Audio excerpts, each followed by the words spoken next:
نعمدہ ونصلی علی رسولہ الکریم اما بعد فاعوذ باللہ من الشیطان الرجیم بسم اللہ الرحمن الرحیم۔ شروع اللہ کے نام سے جو بڑا مہربان اور نہایت رحم کرنے والا ہے۔ لقد کان لکم فی رسول اللہ اسوۃ حسنہ، یقیناً رسول اکرم صلی اللہ علیہ وآلہ وسلم کی زندگی تمہارے لیے بہترین نمونہ ہے۔ آج ہم ایک ایسا ہی حضور اکرم صلی اللہ علیہ وآلہ وسلم کی حیات طیبہ کا سچا واقعہ بیان کرنے جا رہے ہیں۔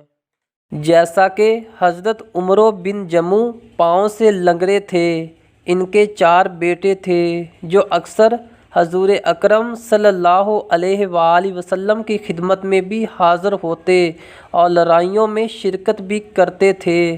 غزوہ احد میں اس معذور صحابی ابن جموح کو بھی شوق پیدا ہوا کہ میں بھی جہاد میں شریک ہوں، دشمن سے لڑوں، غازی یا شہید بنوں۔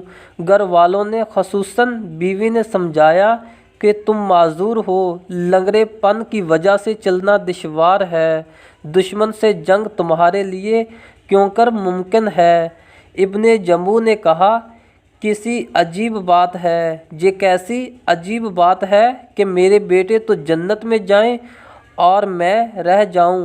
بیوی نے طنزاً کہا، میں دیکھ رہی ہوں کہ تم میدان جنگ سے واپس گھر بھاگ آئے ہو۔ ابن جموح نے آسمان کی طرف رخ کیا، یہ دعا کی، یا اللہ مجھے گھر مت لوٹانا۔ یہ کہتے ہوئے تلوار اٹھائی اور میدان جنگ میں کود گئے، لڑتے لڑتے شہید ہو گئے۔ بیوی آئی، ان کی نعش اونٹ پر لادی اور واپس گھر کا رخ کیا، لیکن اونٹ گھر آنے کی بجائے میدان جنگ ہی کا رخ کر لیتا۔ بڑی کوشش کی لیکن اونٹ بضد رہا۔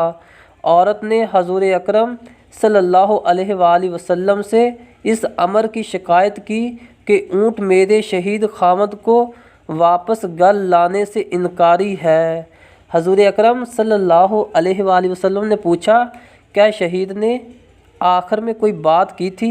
اس نے کہا، ہاں، خدا سے یہ دعا مانگی تھی کہ مجھے گھر مت لوٹانا۔ حضور اکرم صلی اللہ علیہ وآلہ وسلم نے فرمایا، بس اللہ نے شہید کی دعا منظور کر لی ہے، وہ واپس گھر نہیں آئے گا۔ چنانچہ انہیں میدان جنگ میں ہی دفنا دیا گیا۔ سبحان اللہ، سبحان اللہ۔